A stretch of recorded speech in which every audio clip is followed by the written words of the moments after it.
You don't have to be a grease monkey to understand how to take care of your car. Basic maintenance is easy, and it's vital if you want to prevent mechanical problems and keep your car running smoothly. A regularly maintained car will be safer, more dependable, and better for the environment. It will also handle better and have a higher resale value. Let's take a look at a few things. First off, tires. You should check your tire pressure on a regular basis, at least once a month. Use a tire gauge like this. Take the cap off the tire valve and fit the tire gauge over it like so. Put more air in your tire if the pressure is low. How much air you need to put in varies from tire to tire. Most tires will have a number on the sidewall that indicates the maximum tire pressure that they'll handle. While that's definitely a good thing to know, the better place to look to determine how much pressure you need in your tires is your owner's manual. Most manufacturers will indicate in the manual what tire pressure makes the car run smoothest. This is reason number 1 why reading your owner's manual is a good idea. While you're checking pressure, it's also a good idea to take a close look at the tread on your tires. Look for excessive or uneven tread wear. You can use a quarter to measure your tire tread like this. If the tread isn't thick enough to reach the top of Washington's head, it's probably time to get new tires. Driving on tires with low tread is dangerous, particularly in bad weather. Uneven tread wear can mean a lot of different things. It could indicate problems with alignment, suspension, steering, or it could mean that your tires are underinflated. The bottom line is, get your car checked out if you notice uneven tread wear. If you ignore the tread wear on your tires, you could end up with a flat. It's a good idea to spend the few minutes it takes to learn how to change a flat if you haven't already. What do you do if you get a flat and you don't know how to change it? Well, you can either use your cell phone to call someone to come and help you, or you can buck up and do it yourself by closely following the instructions in, you guessed it, your owner's manual. This would be reason number 2 why reading your owner's manual is a good idea. Here's a quick step-by-step demonstration on how to change a tire to get you familiar with the process. Once you've got the vehicle pulled over and stopped in a safe place, put your hazard lights on and block the wheel that is diagonally opposite the flat tire. Next, take your tire iron and loosen the lug nuts. Don't remove them yet. Now, place the jack in a stable position near the flat. It should be square with the side of the car, and the head of the jack should be fully covered. Be sure to check your owner's manual for the exact points where it is most stable to place your jack. Using the jack, raise the wheel. It only needs to be raised a few inches. Next, remove the loosened lug nuts and pull the flat tire off.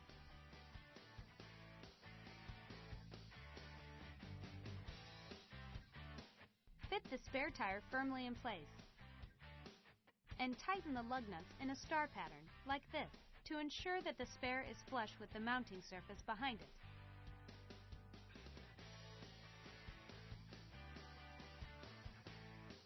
Finally, carefully lower the wheel and give the lug nuts one last tightening.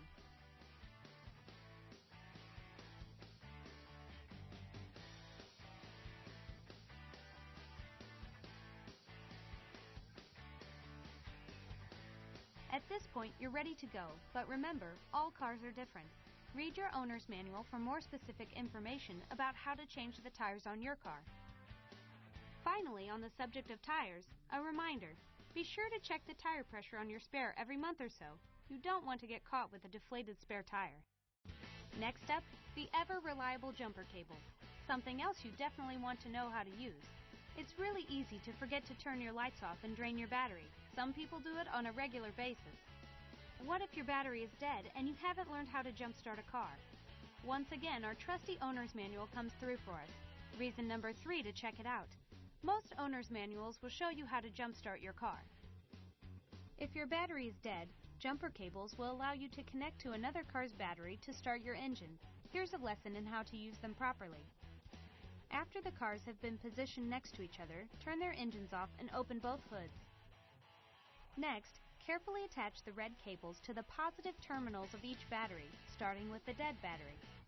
The positive terminals are usually marked by a plus sign, or colored red. Next, attach the black cable to the negative terminal of the good battery. The negative terminal is usually black and marked with a minus sign. The remaining black cable should be attached to the engine block of the car with the dead battery. Attach the cable as far from the battery as possible. Once the cables are attached, start the engine of the car with the good battery. wait a minute or two, then start the engine of the car with the dead battery. Leaving both engines running, you can disconnect the cables in the reverse order in which you connected them.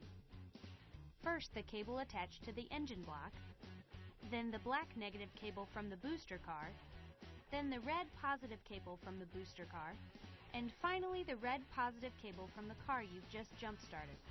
At this point, you're ready to go, but remember, all cars are different. Be sure to read your owner's manual for more specific information on how to jump-start your car. Don't even try to jump-start your car if you don't know what you're doing. Using jumper cables incorrectly can lead to electrical shock, battery explosion, or even death. Speaking of the battery, let's take a look under the hood. There are several things under the hood that you'll want to check on a regular basis. We were already talking about the battery. Let's start there. Batteries come in different shapes and sizes, but one concern with all of them is to make sure that there's no corrosion on the battery terminals. Corrosion is a double whammy. It creates ignition problems and it makes it difficult to jump-start your car. Next, fluids. Wiper fluid goes in here. You don't want to be stuck in nasty weather without it. Always fill the reservoir with wiper fluid, not water. Water will freeze in cold weather. Wiper fluid won't. You'll also need to keep track of the radiator's engine coolant level. Check it about once a week. But do not remove the radiator cap if the engine is still hot. You can get scalded by hot steam or boiling coolant. Wait for the engine to cool before you check it. Check the brake fluid level once a month or so. Brake fluid levels tend to fall as your brakes get worn down. The fluid level that you should check most often is the oil.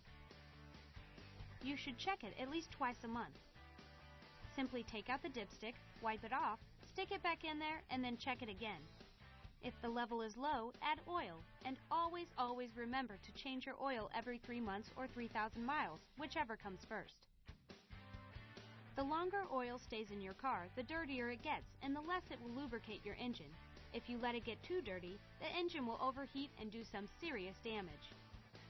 If you need to add more oil or more of any of the fluids we've mentioned, only use the kind of fluid specified by the manufacturer in your owner's manual. That's reason number 4.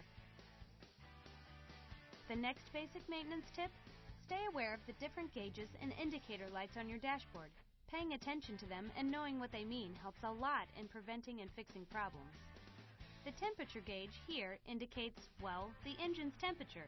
The arrow should stay near the middle. The engine is too hot if the arrow goes into the red. Next, you don't want to run out of gas, so pay attention to the fuel gauge. Something else you can do here is keep track of the mileage that you get out of a full tank of gas. Zero out your trip odometer when you fill up and keep track of how many miles you get out of a full tank. This number should stay consistent every time you use a full tank of gas. Inconsistent or lower than average fuel economy can indicate any one of a number of different problems, so you definitely want to get it checked out. Here are a few other warning signs that should tell you that your car needs to be checked by a mechanic. Difficult starting, stalling, shaking when idle or at high speeds, and finally, rough or uneven running. The bottom line is, be aware of your car. The more you drive it, the more of a sixth sense you'll get for how it drives and feels normally. If things just don't feel right with your car, don't hesitate to get it checked out.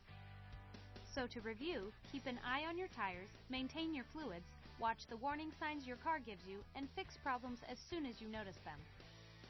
Do all these things and you'll safely enjoy your car for a long time to come.